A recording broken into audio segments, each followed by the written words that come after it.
this is where it begins, where it always begins. The gate stood tall, once proud and unbroken shield against the wilds beyond. But all things fade, even the strongest stone, even the strongest men.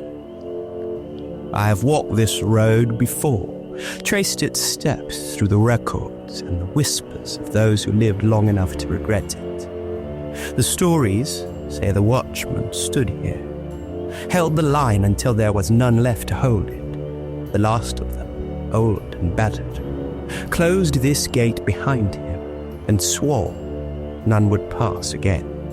But time does not keep promises, only men do, and men do not live forever.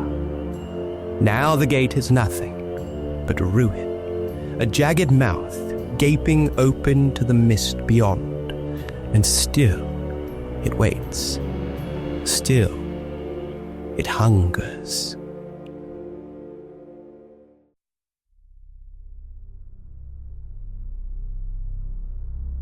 They do not stop. They do not breathe. They do not rest. I have seen them in the old records. The march of ash and bone, they call it. No, none can say where they go or why.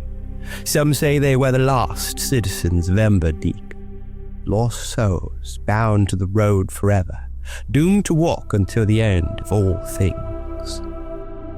Others whisper that they are not men at all, but echoes, shadows left behind by something too terrible to name. I stood here once and watched them pass, a scholar, a fool filled with curiosity and the arrogance of youth. I reached out, called to them, but they do not hear, they do not see, they do not know they are watched. Only once did one turn, as if hearing something distant, and in that moment, I saw the hollow where its eyes should be. It was not empty, it was waiting.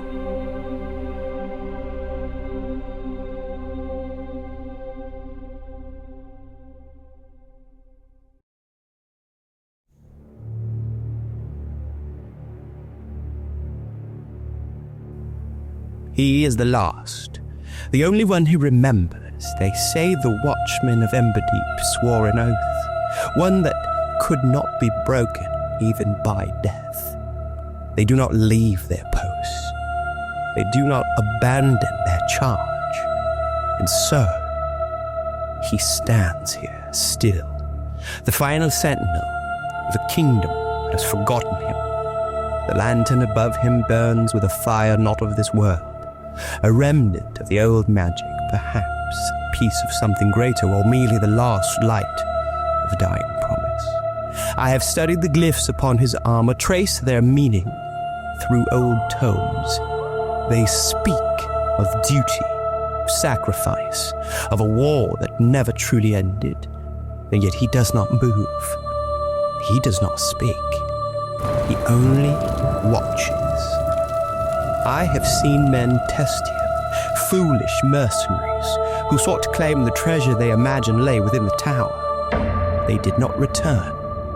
Only their weapons, only their screams carried back upon the wind. Some say he waits for a new master to take up his charge. Others say he waits for the last enemy to come. But I believe he waits for something else entirely.